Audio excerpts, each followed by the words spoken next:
Thank you. आज world की one of the finest universities के दीक्षांत समारोह में शामिल होने पर मैं खुद को गौरवान्वित महसूस कर रहा हूं। मैं आपको एक सच बता दूं, मैं कभी किसी कॉलेज से पास नहीं हुआ और आज पहली बार मैं किसी कॉलेज ग्रेजुएशन सेरेमनी के इतना करीब पहुंचा हूं। आज मैं आपको अपने जीवन की 3 कहानियां सुनाना चाहूंगा। ज्यादा कुछ नहीं, बस 3 कहानियां। मेरी पहली कहानी डॉट्स कनेक्ट करने के बारे में है। रीड कॉलेज में दाखिला लेने के 6 महीने के अंदर ही मैंने पढ़ाई छोड़ दी, पर मैं उसके 18 महीने बाद तक वहां किसी तरह आता जाता रहा। तो सवाल उठता है कि मैंने कॉलेज क्यों छोड़ा। एक्चुअली इसकी शुरुआत मेरे जन्म से पहले की है। मेरी बायोलॉजिकल मदर एक यंग अनमैरिड ग्रेजुएट स्टूडेंट थी और वह मुझे किसी और को एडॉप्शन के लिए देना चाहती थी, पर उनकी एक ख्वाहिश थी। उनकी ख्वाहिश थी कि कोई कॉलेज ग्रेजुएट ही मुझे अडॉप्ट करे।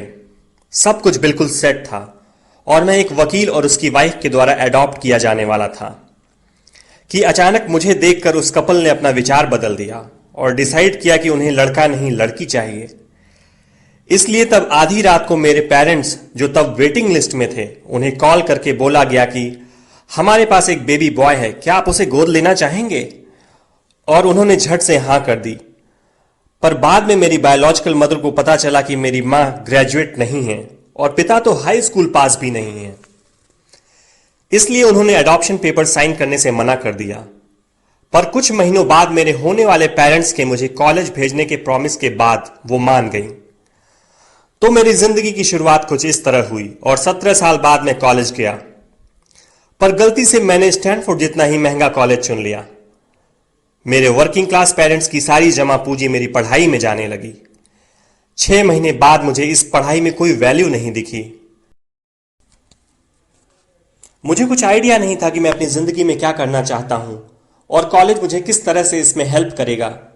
और ऊपर से मैं अपने पेरेंट्स की जीवन भर की कमाई खर्च करते जा रहा था।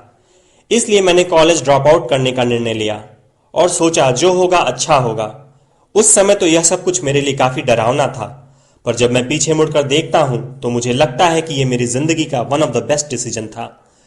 जैसे ही मैंने कॉलेज छोड़ा, मेरे ऊपर से जरूरी क्लासेस करने की बाध्यता खत्म हो गई और मैं चुपचाप सिर्फ अपने इंटरेस्ट की क्लासेस करने लगा। यह सब कुछ इतना आसान नहीं था। मेरे पास रहने के लिए कोई रूम नहीं था, इसलिए मुझे दोस्तों के रूम में फर्श पर सोना पड़ता था। मैं कोक की बोतल लौटाने पर मिलने वाले पैसों से खाना खाता था।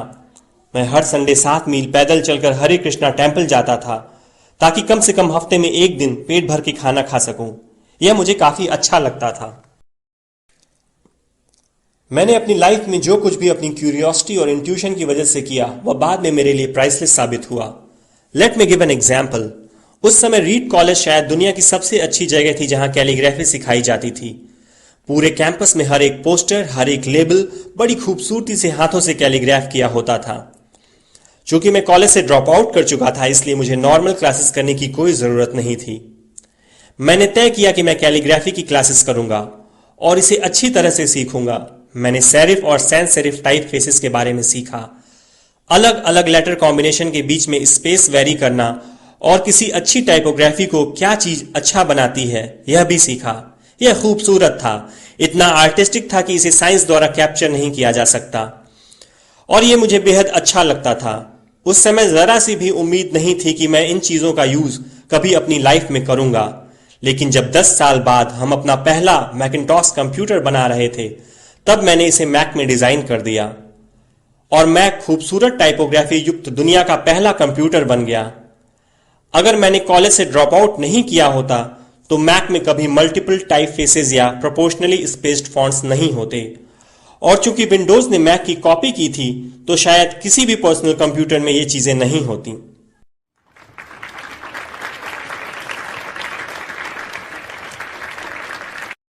अगर मैंने ड्रॉप आउट नहीं किया होता तो कभी कैलीग्राफी की वो क्लासेस नहीं कर पाता और फिर शायद पर्सनल कंप्यूटर्स में जो फॉन्ट्स होते हैं वो होते ही नहीं।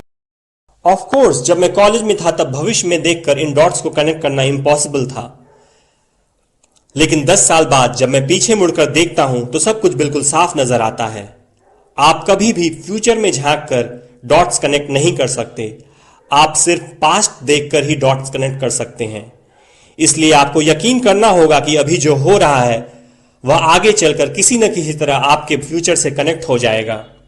आपको किसी न किसी चीज में विश्वास करना ही होगा, अपने गट्स में, अपनी डेस्टिनी में, अपनी जिंदगी या फिर अपने कर्म में किसी न किसी चीज में विश्वास करना ही होगा, क्योंकि इस बात में बिलीव करना कि आगे चलकर डॉट्स कनेक्ट होंगे आपको अपने दिल की आवाज सुनने की हिम्मत देगा, तब भी जब आप बिल्कुल अलग रास्ते पर चल रहे होंगे।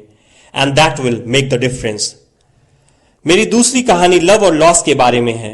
मैं जिस चीज को चाहता था वह मुझे जल्दी ही मिल गई। वोज और मैंने अपने पेरेंट्स के गैराज से एप्पल शुरू की।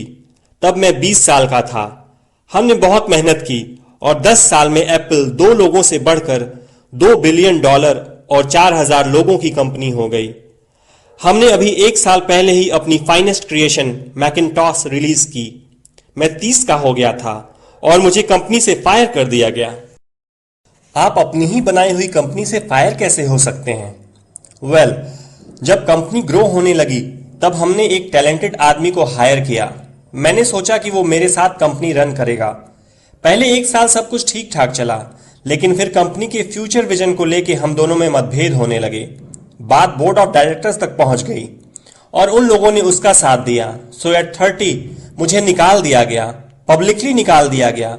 जो मेरी पूरी एडल्ट लाइफ का फोकस था वह अब खत्म हो चुका था और ये बिल्कुल ही तबाह करने वाला था। मुझे सचमुच अगले कुछ महीनों तक समझ ही नहीं आया कि मैं क्या करूं। मुझे महसूस हुआ कि ये सब कुछ इतनी आसानी से एक्सेप्ट करके मैंने अपने पहले की जनरेशन के एंटरप्रेन्योर्स को नीचा दिखाया है। मैं डेविड पैकर्ड और बॉब नॉयस से मिला और उनसे सब कुछ ऐसा हो जाने पर माफी मांगी। मैं एक बहुत बड़ा पब्लिक फेलियर था। एक बार तो मैंने वैली छोड़कर जाने की भी सोची, पर धीरे धीरे मुझे एहसास हुआ कि मैं जो काम करता हूं उसके लिए मैं अभी भी पैशनेट हूं।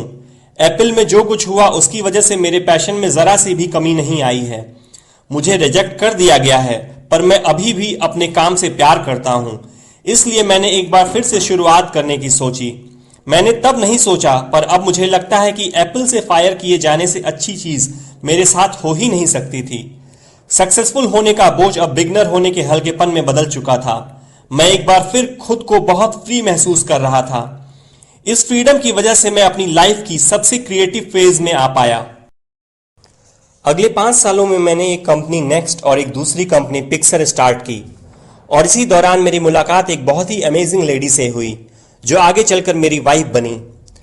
पिक्सर ने दुनिया की पहली computer animated movie toy story बनाई और इस वक्त यह दुनिया का सबसे सफल एनिमेशन स्टूडियो है। एप्पल ने एक अप्रत्याशित कदम उठाते हुए नेक्स्ट को खरीद लिया और मैं एप्पल में वापस चला गया। आज एप्पल नेक्स्ट द्वारा डेवलप की गई टेक्नोलॉजी यूज करती है। अब लोरीन और मेरा एक सुंदर सा परिवार है। मैं बिल्कुल श्योरिटी के साथ कह सकता हूं कि अगर मुझे एप्पल से नहीं निकाला गया होता तो मेरे साथ ये सब कुछ नहीं होता। ये एक कड़वी दवा थी, पर शायद पेशेंट को इसकी जरूरत थी। कभी कभी जिंदगी आपको इसी तरह ठोकर मारती है। अपना विश्वास मत खोइए। मैं यकीन के साथ कह सकता हूं कि मैं सिर्फ इसलिए आगे बढ़ता गया क्योंकि मैं अपने काम से प्यार करता था। I love my work. आप रियली क्या पसंद करते हैं यह आपको जानना होगा। जितना अपने लव को फाइंड करना जरूरी है, उतना ही उस काम को ढूंढना जरूरी है जिसे आप सचमुच एंजॉय करते हो। आपका काम आपकी जिंदगी का एक बड़ा हिस्सा होगा और ट्रूली सेटिस्फाइड होने का एक ही तरीका है कि आप वो करें जिसे आप सचमुच एक बड़ा काम समझते हो। और बड़ा काम करने का एक ही तरीका है कि आप वो करें जो करना आप एंजॉय करते हो। यदि आपको अभी तक वो काम नहीं मिला है तो आप रुकिए मत, उसे खोजते रहिए। जैसा कि दिल से जुड़ी हर चीज में होता है, वो जब आपको मिलेगा तब आपको पता चल जाएगा। और जैसा कि किसी अच्छी रिलेशनशिप में होता है, वो समय के साथ साथ और अच्छा होता जाएगा। इसलिए खोजते रहिए, रुकिए मत।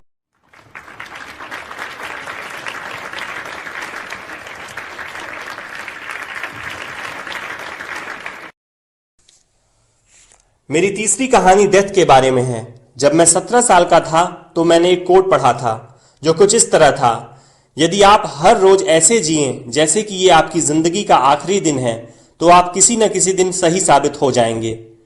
इसने मेरे दिमाग पे एक इंप्रेशन बना दी और तब से पिछले 33 सालों से मैंने हर सुबह उठकर शीशे में देखा है और खुद से एक सवाल किया है, अगर ये मेरी जिंदगी का आखिरी दिन होता तो क्या मैं आज वो करता जो मैं करने वाला हूं? और जब भी लगातार कई दिनों तक जवाब नहीं होता है, मैं समझ जाता हूं कि कुछ बदलने की जरूरत है।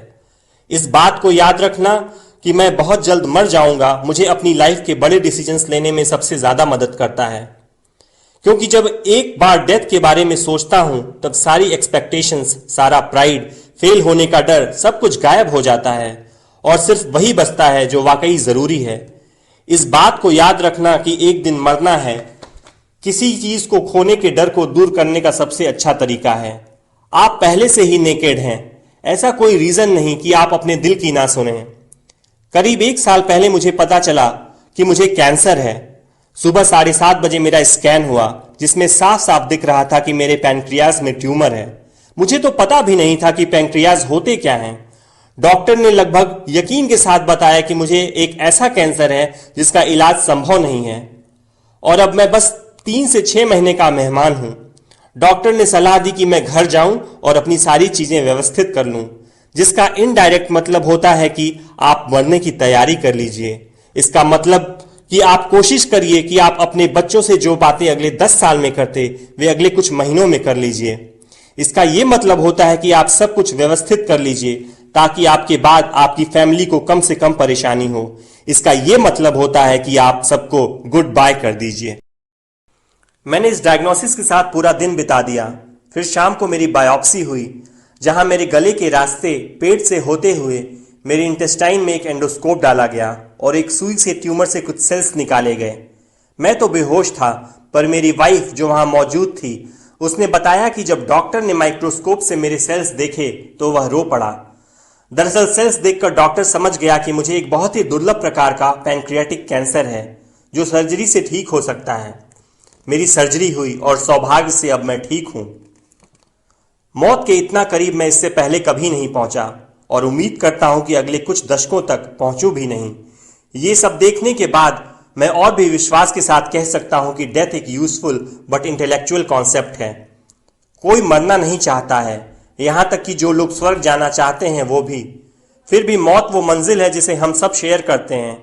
आज तक इससे कोई बचा नहीं है और ऐसा ही होना चाहिए, क्योंकि शायद मौत ही इस जिंदगी का सबसे बड़ा आविष्कार है। ये जिंदगी को बदलती है, पुराने को हटाकर नए का रास्ता खोलती है और इस समय नए आप हैं, पर ज्यादा नहीं, कुछ ही दिनों में आप भी पुराने हो जाएंगे और रास्ते से साफ हो जाएंगे। इतना ड्रामेटिक होने के लिए मैं माफी चाहता हूं, पर यह सच है। आपका समय सीमित है, इसलिए इसे किसी और की जिंदगी जीकर व्यर्थ मत कीजिए। बेकार की सोच में मत फंसिए। अपनी जिंदगी को दूसरों के हिसाब से मत चलाइए। औरों के विचारों के शोर में अपने अंदर की आवाज को, अपने इंट्यूशन को मत डूबने दीजिए।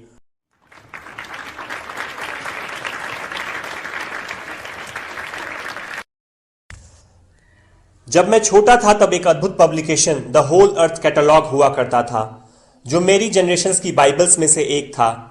इसे स्टुअर्ट ब्रांड नाम के एक व्यक्ति, जो यहां मेलॉन पार्क से ज्यादा दूर नहीं रहता था, ने बनाया था और इसने इसे अपना पोएटिक टच देके बड़ा ही जीवंत बना दिया था। ये 60 के दशक की बात है, जब कंप्यूटर और डेस्कटॉप पब्लिशिंग नहीं हुआ करती थी। पूरा कैटलॉग टाइपराइटर्स, सीजर्स और पोलराइड कैमरास की मदद से बनाया जाता था। वो कुछ ऐसा था मानो गूगल को एक बुक के फॉर्म में कर दिया गया हो, वो भी गूगल के आने के 35 साल पहले। वह एक आदर्श था, अच्छे टूल्स और महान विचारों से भरा हुआ था। स्टुअर्ट और उनकी टीम ने द होल अर्थ कैटलॉग के कई इश्यूज निकाले और अंत में एक फाइनल इश्यू निकाला। ये 70 के दशक का मध्य था और तब मैं आपके जितना था। फाइनल इश्यू के बैक कवर पे प्रातः काल की किसी सड़क का एक दृश्य था। वो कुछ ऐसी सड़क थी जिसपे आप एडवेंचरस हो तो किसी से लिफ्ट मांगना चाहेंगे, और इस पिक्चर के नीचे लिखा था स्टे हंग्री स्टे फुलिश। ये उनका फेयरवेल मैसेज था जब उन्होंने साइन ऑफ किया, स्टे हंग्री स्टे फुलिश। और मैंने अपने लिए हमेशा यही विश किया है, और अब जब आप लोग यहां से ग्रेजुएट हो रहे हैं तो मैं आपके लिए भी यही विश करता हूं, stay hungry stay foolish. Thank you all very much.